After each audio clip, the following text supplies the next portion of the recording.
finished up 1 Samuel, or we're going to finish up 1 Samuel 7 this evening. We're going to get a short glimpse into chapter 8 tonight. And this section of 1 Samuel brings us deep and complex theological issues, so we're going to spend all the time we need to thoroughly examine them. Now I'm going to ask you to keep your focus, because some of what we're going to discuss is going to challenge the assumptions you make when you're reading the Bible. Things you've taken for granted. Or, as Dr. Robert McGee likes to put it, we're going to see just what it is you believe you believe. We're going to see if you really do, or if there's really any basis for those beliefs you might hold beyond Christian tradition. Now, last week I rattled a few cages. I challenged some sacred cows by asking you to examine yourself in regard to which things in your life you are hanging on to that please you, but that perhaps have no place in the life of a believer, and it certainly does not please God. And I told you at the start of that lesson that by its end, some of you might go to bed and have a little bit of a sleepless night wrestling with that challenge. Others would just be mad at me for pulling the covers off of a deep-seated problem you'd rather not face. It doesn't surprise me, of course, that more than one person has told me this is what's happened. Now, perhaps the main thrust of my previous teaching was that followers of God, who in the story of Samuel wind up being judged for idolatry, are not those who have renounced God. Rather, the idolaters are invariably those Hebrews who steadfastly remain Hebrews, who have permitted pagan ways to infiltrate their faith, their beliefs, their worship practices, their traditions, their customs, and then finally, of course, it affects their daily behavior. This condition that I called the believer in the kettle happens over an extended period of time and in such a stealthy manner that we don't actually notice any change, we don't sense any growing danger. See, we too easily distract ourselves from the real issue of idolatry by our drawing this mental picture of ancient Israelites who made some kind of wholesale rejection of Jehovah, and instead they adopted in full the Canaanite gods. Now, interestingly, Israel also felt that idolatry was essentially conversion from Jehovah worship to Baal worship, which they knew they hadn't done. So in the midst of their idolatry, guess what? They didn't see themselves as idolatrous. In other words, from the Hebrew viewpoint, as long as some acknowledgement of the Lord remained in their lives, in their culture, in their rituals, their conversations, the pagan ways that became intertwined with the ways of the Torah were thought to be normal, thought to be acceptable to God. Anything but idolatry. See, this is also the modern church viewpoint of idolatry. Paganism at first was just a tiny, unnoticed little blemish on Christianity. But over time, it metastasized. And it so embedded itself into our cherished customs and traditions that we either didn't notice it, or once we did, we decided it's better to simply dig in our heels. Accept it. Move on, rather than perform radical surgery and remove it, because of all the disruptions it might cause in our lives, in our relationships, if we did that. A somewhat paganized Christianity is the new normal. And there have been many books written on this subject, so I'm hardly bringing you a harbinger of revelation tonight. So as alternative means to put aside our guilt and concerns, you see, we've developed this very creative way of rationalizing all this. From declaring that we have taken a pagan custom, but we've attached God's name to it, so that makes it holy. And that makes it acceptable to the Lord now. All the way to saying we hang on to this pagan thing because, gosh, it's just for fun. We don't really worship that. We don't take it that seriously. Or that on balance, maybe it's a good thing, because it helps us to strike up conversation with pagans that might lead to their conversion. Kind of a pious bait and switch. See, idolatry is a misunderstood biblical concept. Generally speaking, pagans are not called idolaters. Now, I'm speaking about the biblical use and intent of the word. Idolatry and apostasy are of similar character. Both assume that the person who is committing either of these sins is a follower of the God of Israel. They're not a pagan.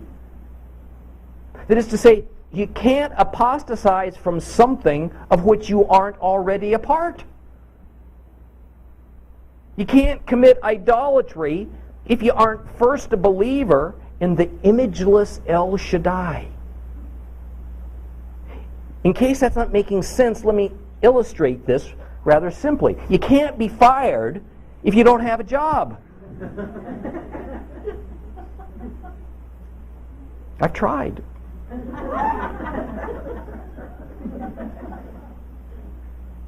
See, the term fired only has meaning to the person that's employed. Apostasy only has meaning to a person who has something to apostatize from. You can't commit idolatry unless you've already been set apart for Jehovah, and thus it's forbidden from having things in your life that you place on par or above God, whether that's false gods, whether it's pagan traditions, whether it's some material thing whose importance just overwhelms everything else in your life. Now, I tell you this so that you kind of reset your thinking about what the Lord considers idolatry to be, and so who idolaters are, as opposed to how we typically think of it, and what it was that the Israelites were doing and thinking in Samuel's era that the Lord judged them as idolaters. Now, once more, idolatry is not renunciation of God in exchange for something else. Rather, it is the inclusion of pagan practices, impure practices, into one's worship of God, and then all the accompanying traditions and lifestyle that invariably comes with it. Idolatry is the illicit mixing, the shatnez, that leads to confusion, tivel, that the Torah prohibits, that the Torah warns us against. And unfortunately, we modern believers have been sold a bill of man-made theological goods that says, erroneously, that since the law's dead, well then, illegal mixing must be dead. Therefore, idolatry, except in some spiritualized, ethereal concept of it, well, that must also be dead. So when we incorporate decidedly non-scriptural, pagan-based elements into our worship and into our holiday observances and even into the symbols we use to express our membership in the kingdom of God, we are doing no less than what Samuel called all of Israel to mitzpah, to repent from doing. Now, as we closed last week, the Israelites were in a mopping up exercise of the Philistine army that was routed supernaturally by the Lord. The Lord, through a combination of some kind of thundering, probably literally thunder of a level and an extent that's nearly unimaginable, and by his divinely causing this feeling of overwhelming terror within these enemy soldiers, well, he sent them fleeing in all directions. They had crossed the border into Canaan with the intent of punishing Israel for what they deemed as an unlawful assembly at Mitzpah, because they felt this was a threat, that it was an affront to their authority over Israel. But before they could arrive at Mitzpah, the Lord struck them. So let's reread now a short section of 1 Samuel chapter 7. We're going to start reading at verse 11. If you have a complete Jewish Bible, it's page 305. 1 Samuel chapter 7, we're going to start reading at verse 11. We're going to go to the end. The men of Israel went out from Mitzpah, pursuing the Philistines, attacking them all the way to Beit-Kar. Samuel, took a stone. He placed it between Mitzpah and Shen and gave it the name Ebenezer, explaining, Adonai has helped us until now. Thus the Philistines were humbled, so that they no longer entered Israel's territory, and the hand of Adonai was against the Philistines as long as Samuel lived. The cities between Ekron and Gat, which the Philistines had captured from Israel, were restored to Israel. And Israel rescued all this territory from the power of the Philistines. There was also peace between Israel and the Amorites. Now Samuel continued in office as judge of Israel as long as he lived, and year by year he'd travel in a circuit that included Beit-El, Gilgal, and Mitzpah, and in all of these places he served as a judge over Israel. Then he'd return to Ramah, because that's where his home was, and he would judge Israel there too. He also built an altar there to Adonai.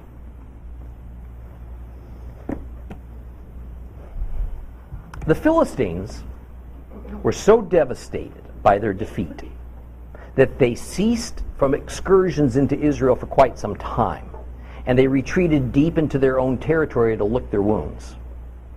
And the glory for this victory is awarded rightfully to Jehovah, God of Israel, for the resultant new political reality. It's memorialized with a stone monument erected near the site of the battle from some years earlier, when Israel lost 34,000 men, as a sober reminder that the Lord weighs things out in his system of justice. We should envision an ancient balanced scale where the scales are unfairly tipped in one direction by men's evil inclinations and selfish ambitions, but the Lord supernaturally and providentially tips the scales back in the opposite way, to punish the wicked, to rescue the oppressed. God reverses the fortunes of men at his will. And now that the Philistines were put into their place by divine decision, Israel enjoyed several years of relative peace, giving them time and space needed for this coming transition from what was at this point a loose confederacy of tribes into a united nation ruled by a Hebrew monarch. But what we witness at this point in the book of 1 Samuel is also the next stage of the God pattern that was so well established during the period of the Judges. Faithfulness to God, followed by apostasy, followed by oppression of God's followers by the enemy, followed by repentance, culminating in deliverance. Israel repented at Mitzpah.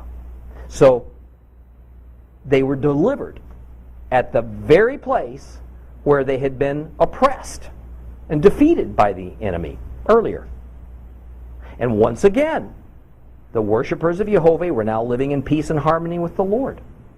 And the extent of the time that this shalom lasted is defined in verse 13 as long as Samuel lived. Now recognize that historically, Samuel lived well into the reign of King Saul, dying only a few years before Saul died. So the military victories that we will soon see credited to King Saul early in his career many of them over the resurgent Philistines, are to be understood within the context of God protecting Israel on account of Samuel. And not long after Samuel's death, conditions in Israel once again seemed headed towards apostasy and oppression. Well, God's victory over the Philistines at Ebenezer was so effective that Israel even won back territory they had lost hundreds of years earlier. The Philistine strongholds at Ekron and Gath were originally assigned to Dan and to Judah, but they were never able to conquer and hold on to those places. There's some disagreement among scholars as to whether this passage is saying that Ekron and Gath marked the outer boundaries of the land that Israel recovered, and so Israel resettled what was kind of in between them, or if those cities were actually included, and now Israel inhabited Ekron and Gath. There are good sound arguments on both sides. We're just going to have to leave that alone. But fortuitously, there was also peace in the same period of time between Israel and their other arch enemy in the region, the Amorites.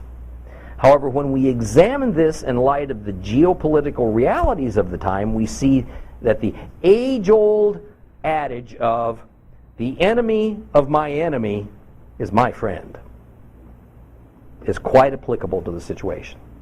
The Amorites and the Philistines were bitter enemies. And as both sought to dominate Canaan, they both sought to dominate the Middle East, so they were enemies. So when Israel subdued the Philistines, it was natural that for a time the Amorites found themselves in this unfamiliar position of kind of being on Israel's side. Plus, since Israel no longer had a threat from Philistia that it had a monitor, they didn't have the prospects of facing a two-front war, they could be much more prepared and able to take on the Amorites, and the Amorites understood that. So they kind of lay low for a while until a better opportunity arose. Well, Samuel was now the highest religious and secular ruler over Israel. And while I have said that Samuel was the first judge or ruler since Joshua to have authority over all the tribes of Israel, I don't want to overextend the picture of Samuel's influence.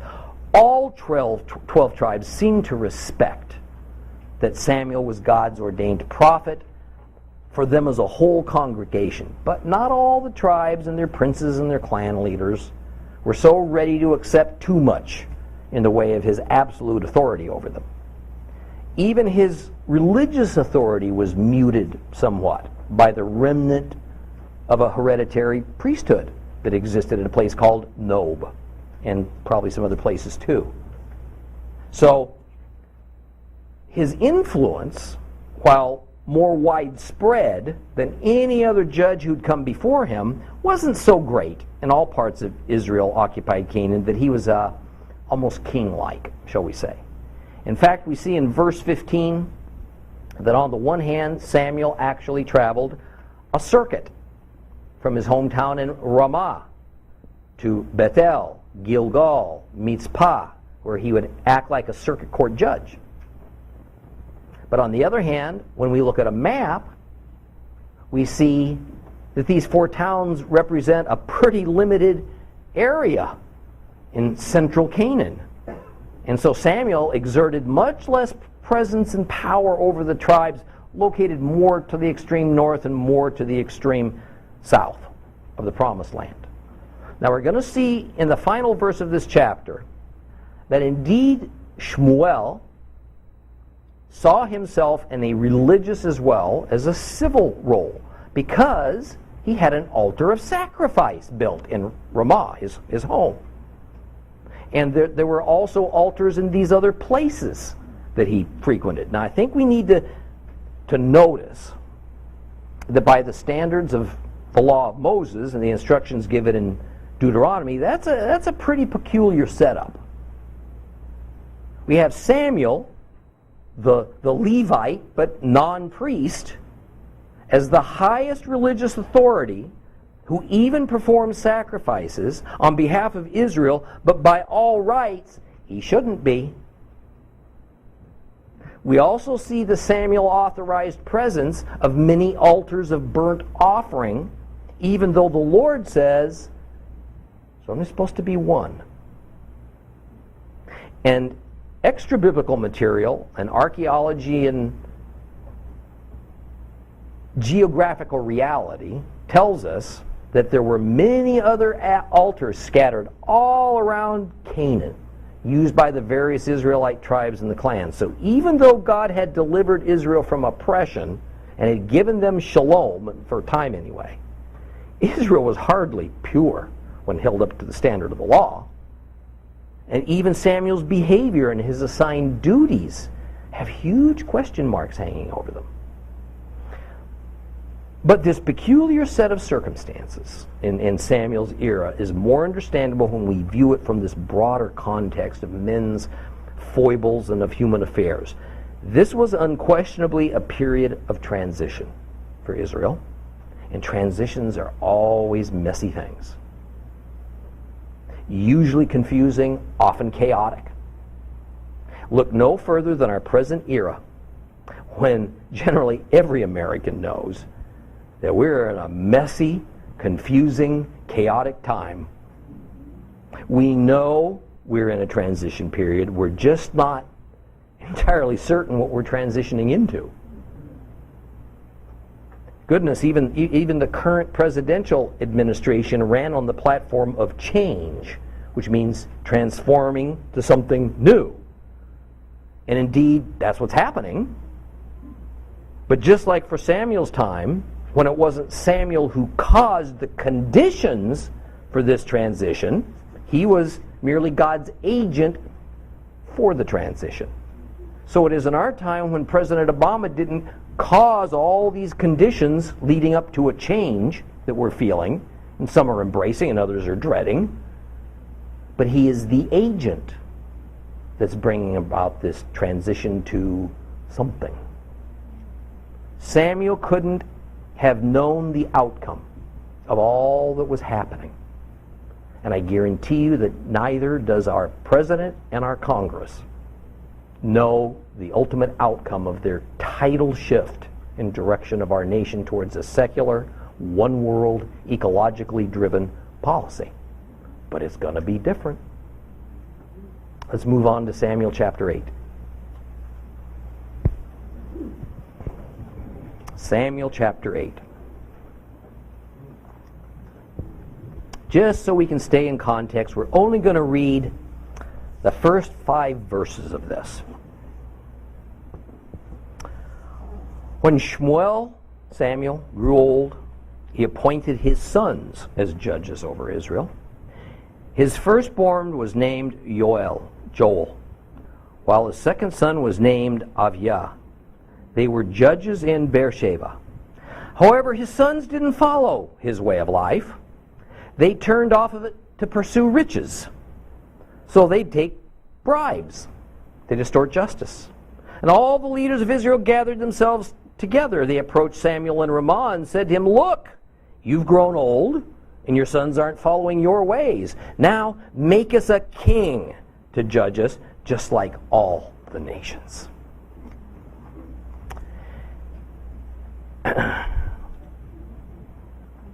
It is challenging for me to express all the depth and all the ramifications of what is happening at this point in Israel's national history and God's redemptive history.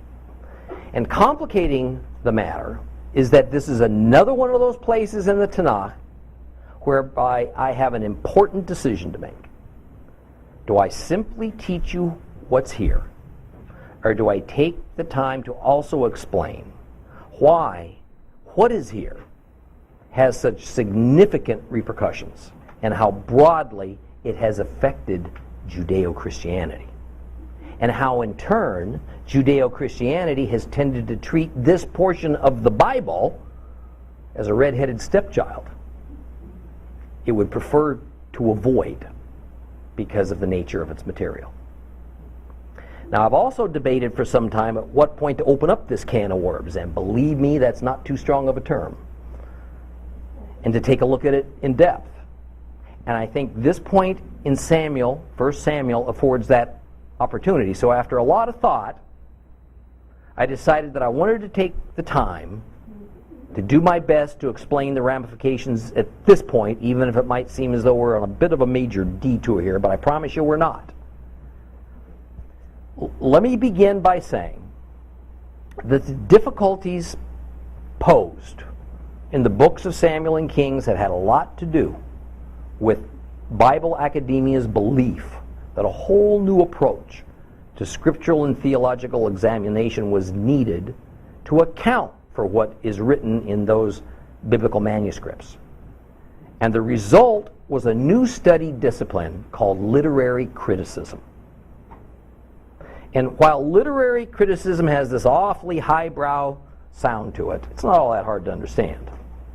All it means is that one method out of many to study the Bible and understand how it came to exist, how it was written, how it was put together over time, and as a means to check its reliability from a scientific viewpoint, is to study the various styles of writing and the various usage of certain phrases and key words to see if it can help us to tell if a book was maybe written by one person or more than one person, or maybe it's been corrupted or redacted by yet another hand at some point in history.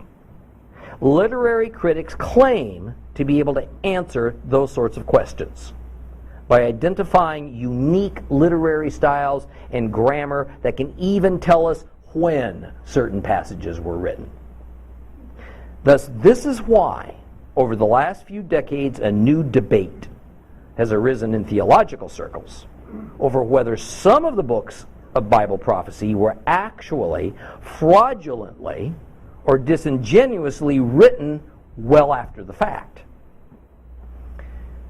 In other words, for example, some literary critics claim that Isaiah's prophecies about the fall of Jerusalem occur only after it happened. And this is because they claim that the way the writer of Isaiah uses words and phrases indicates a much later rather than a much earlier time that it was written.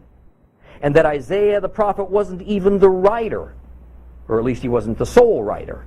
Only his name was used, so that the real writer would have instant credibility. Now you can probably tell by my tone that I'm a lot skeptical about these literary critics, whose work by its very nature is subjective, and therefore there's utterly no way to prove any of it, but it's a great way to put doubts into the minds of believers and to make a name for oneself.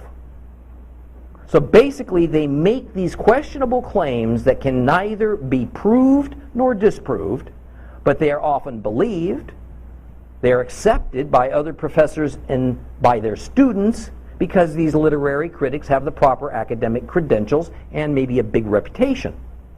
Then these claims are taught to Bible college, to seminary students, and in short time, presto, their theories become fact. Now, the most modern literary critics' view of Samuel and Kings is that two different writers at a minimum, with two very different agendas, competing and opposite agendas actually, wrote these books. And that when carefully reading them, we're going to see two contradictory and irreconcilable God principles at play. Therefore, that is evidence of some ancient writer injecting himself, probably the order of some king of Israel, to make sure that his viewpoint was expressed to oppose some other viewpoint. The obvious conclusion, then, is that the books of Samuel and Kings can't be trusted. And the foundation of that belief is this, that in one instance, we have God despising the idea of a monarch governing Israel, that is, of a human king. But then later on, we find the Lord reversing course And he not only accepts the idea of a king, but he makes a specific king the centerpiece of his plan of redemption for mankind. And the truth is that when we read these books through the eyes of a modern, traditional, Gentile, evangelical, Christian viewpoint, that is exactly what seems to be happening. This takes us back to something I told you quite some time ago in our introduction to our extensive study on the book of Judges. It is that despite the standard Christian stance that the book of Judges is all about God expressing his disgust at the possibility of Israel wanting a human king to rule over them, in fact, it's just the opposite. It is my firm conviction that when we read in context, without an agenda or a doctrinal-driven approach, and we retain intellectual honesty, the book of Judges shows us unequivocally that God was teaching Israel of its need for a king. He was preparing Israel for a king, demonstrating that all of humanity cannot function properly without a king, because that's how he created us. And that in the end, indeed, all mankind is going to be ruled by a king. See, the issue was never if there would be a king. Rather, it was, what kind of a king? And by whose appointment? Would it be a typical self-serving, politically correct, worldly king like all the kings that had come and gone and would arise in the future, who ruled in a way that upheld their own greatness, guaranteed them great wealth and personal benefit? Or would it be a king who expressed God's own attributes of love, of truth, of being a servant to his people, of dealing in perfect and merciful justice based on God's laws, and leading in absolute purity? Therefore, the issue we see being batted around in Samuel and Kings is not whether Israel should or should not change from being a tribal confederation led by a combination of judges and a high priest into an all-powerful sovereign monarchy. But rather, it was that God's people needed to be taught that if they persisted in their desire for a king who used the neighboring Gentile kings as his role models, then by definition, it was the wrong kind of a king. And all of the kings like this ultimately fail. Such a king would not be the kind that God would eventually install. And as we go forward into Samuel and Kings, this is the big picture that we need to keep in mind at all times as we're studying. Okay, up till now, this has been the easy part of today's lesson. What I have to tell you next is complicated, but it needs to be told. As regards Samuel and Kings, we will see both good and bad aspects of Israel having a king. In fact, a number of aspects of the king issue are raised, but generally only one is concentrated on by theologians. What has happened is that due to two historic major innovations within Christianity, only one aspect concerning the nature of a king for Israel and then God's reaction to it can be considered as valid, and then all other aspects are considered anywhere from less valid to irrelevant. I know that sounds a little like gobbledygook right now, but we're going to unravel that a little bit more.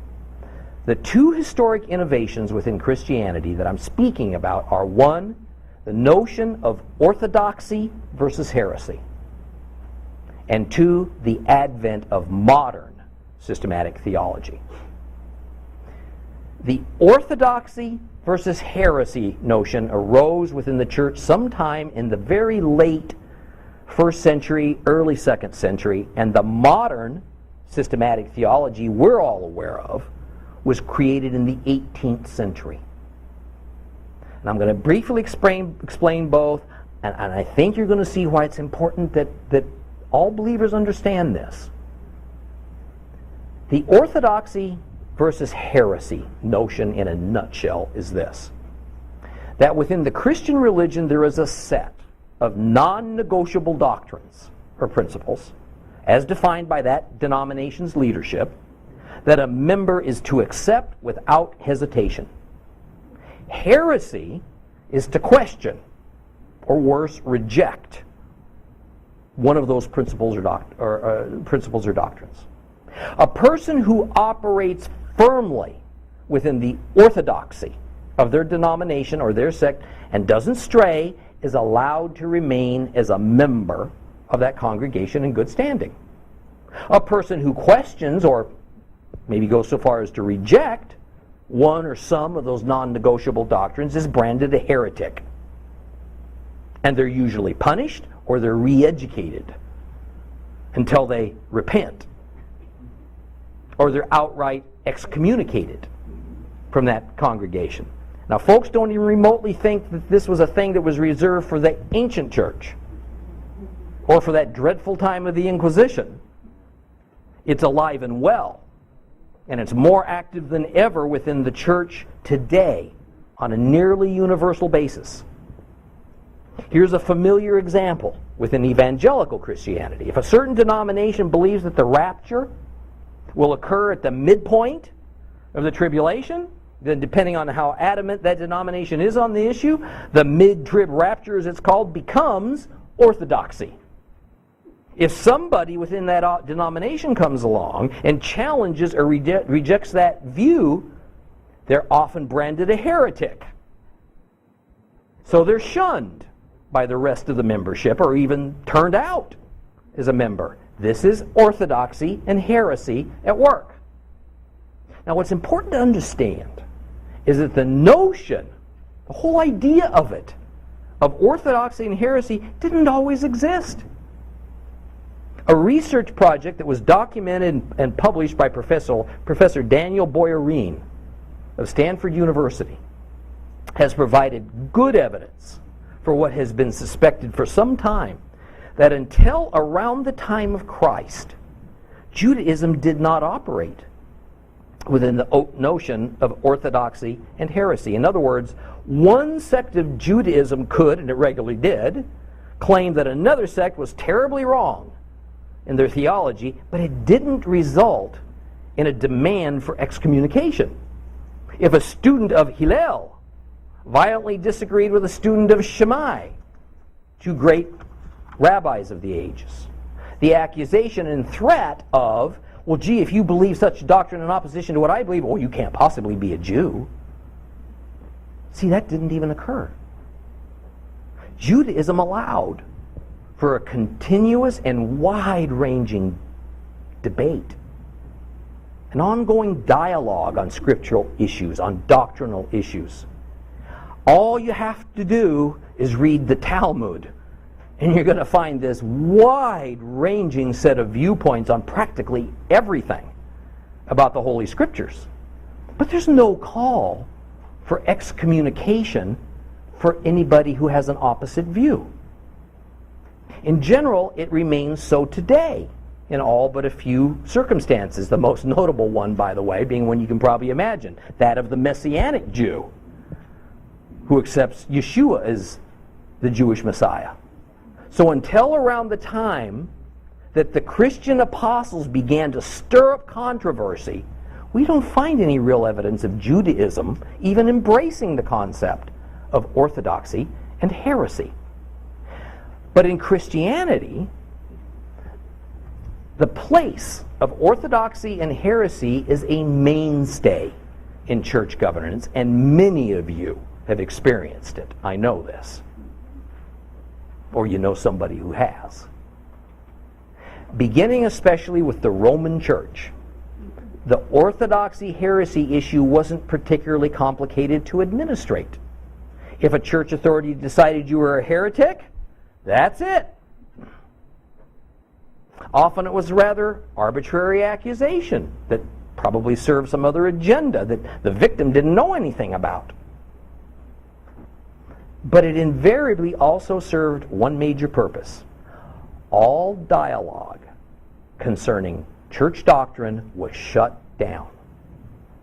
It was political correctness taken to the extreme. During certain periods in past centuries, a conviction of heresy cost you your life.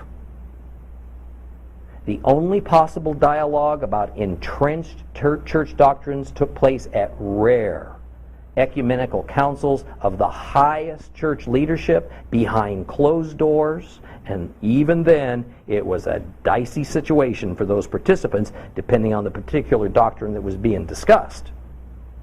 Now, many of us have at one time or another been part of a church or a synagogue whereby we knew full well that there were certain sensitivities that were better to stay away from. That third rail, that electrified third rail.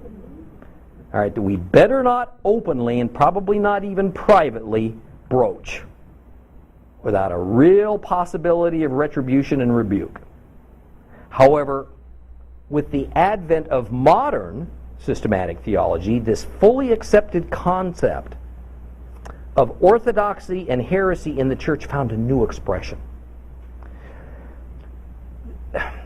The strain of systematic theology that we know about today, that's present throughout the Protestant church, and there's a form of it in Catholicism, was essentially, follow me, Christianity's response to the threat of the European Enlightenment of the 18th century. And a radical, it was in response to a whole set of radical new theories from these academic elites, such as Voltaire and Hume and Kant. These philosophers' teachings revolved around demystifying religion, taking any supernatural or miraculous element out of Judeo-Christianity and essentially popularizing secular humanism. Okay, the belief there is no God and human intellect and rational thinking is the key to mankind's progress. It was the Enlightenment movement that elevated the scientific method to the ultimate of all human protocols designed to discover the truth. And basic to the scientific method is that someone called a scientist theorizes possibilities. And then he proceeds with reproducible testing procedures of those theories that seek to prove or disprove each theory and so arrive at the truth. Inherent in the scientific method is that if something can't be tangibly tested, then there can't be any proof. Thus, you can't test for spirit. So spirit can't exist. If you can't tangibly test for God, there can be no God. That which is not observable using our natural human faculties and senses, therefore, can't be trusted as truth, or even can it exist. Faith, then, is not scientific, since it's not testable, it's not tangible, and so faith is but a religious word for ignorance, for superstition, for myth. An enlightened person cannot possibly believe in God because there's no tangible evidence concerning him. And it can't be reproduced in a laboratory. It can't be given validity by scientists. Now, Christianity took notice of this new reality because church leadership found itself under a scathing attack from educated folks who applied this kind of rational thinking approach to long-held church teachings and doctrines. And in the end, Christian scholars found themselves with no tangible evidence to prove the validity of their doctrines, and in some cases, no answers to some very difficult and disturbing basic doctrinal questions that had the effect then of challenging their faith. Since they couldn't come up with a scientific test for the existence of God, They were unable to provide answers to some very disturbing questions. And one of those disturbing questions, believe it or not, that tormented Christianity to no end was this: whatever happened to Israel? After all, both the Old and the New Testaments prophesied at length about Israel's exile from the land, but also about their unmistakable return. Well, Israel was last exiled around 70 A.D. And 17 centuries later, they hadn't been heard from. And there seemed to be utterly zero prospects for their return. And since the mystery of God and faith in God was no longer acceptable, every biblical and spiritual question one could contrive demanded a firm, a tangible response. Christianity's rational response to the glaring dilemma of what became of Israel is what we today dub replacement theology. God rejected his original people, and the church must be the new Israel. And the new Zion is wherever Christians set foot. Problem solved. Thus the prophecies were correct. We just didn't understand who Israel was. But this is merely one example of this process of finding answers to every theological question. So the church, being composed of imperfect humans, did what humans do. We adapted. We compromised. We tolerated the demands of the enlightened society, answer their questions in the way they wanted them answered. The church, in order to be seen as modern, decided to present our theology systematically in a kind of scientific format, so as to hope to be less ridiculed by the new Enlightenment mindset of the European population, and to fit in better with society that was also becoming more educated, more religiously diverse. And so a system to define and defend Christian beliefs was created, whereby a number of standard groupings or categories of the most fundamental theological questions common to all Christianity, well, there was a whole group of these formulated. These categories go today by some pretty fancy and esoteric names. I mean, scholars just love to use words only they can understand. But they're not that difficult to grasp. I'm not going to give you all the categories, but some of them are Christology, who and what is Christ; soteriology, what's salvation, how's one saved; eschatology, what does the future hold for believers, how does it play out; and God, who's God, what's his nature. There are several more. There's usually around 10 listed categories. And so how any given Christian religion and or denomination answers those questions, those 10 questions posed by those systematic categories, becomes the non-negotiable faith doctrines, the membership rules of that religion or that denomination. That's how it happens. The answers to those theological questions become, get ready for it, the orthodoxy of that religion or denomination. And by definition, any other answer is heresy.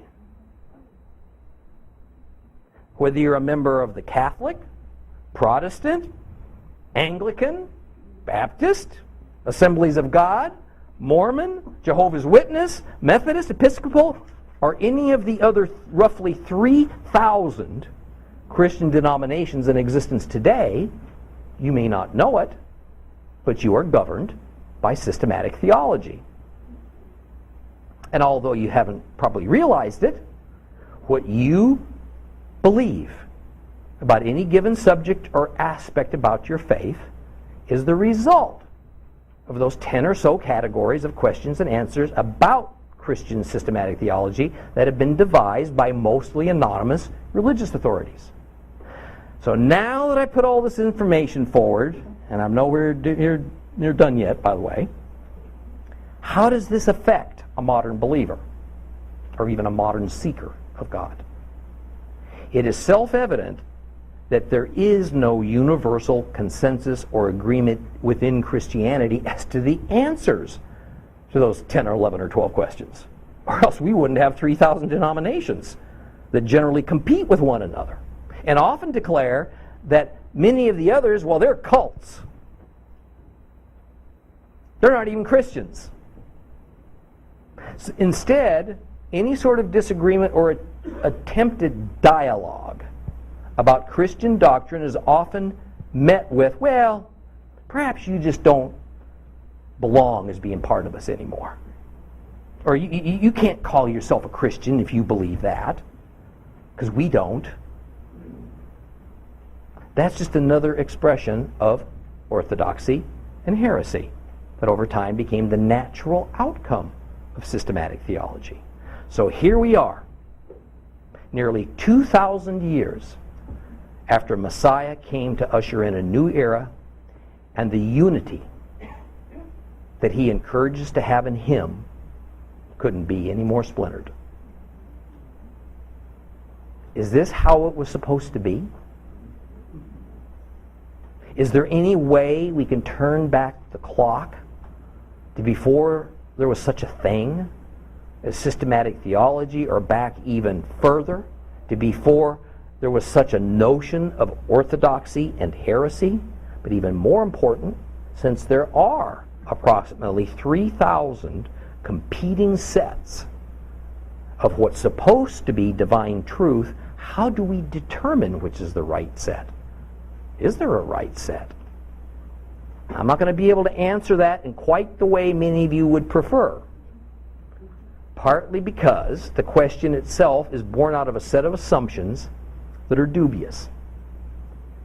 But I do feel I have a way to approach this matter, and it has to do with how we read and study and perceive the holy Word of God.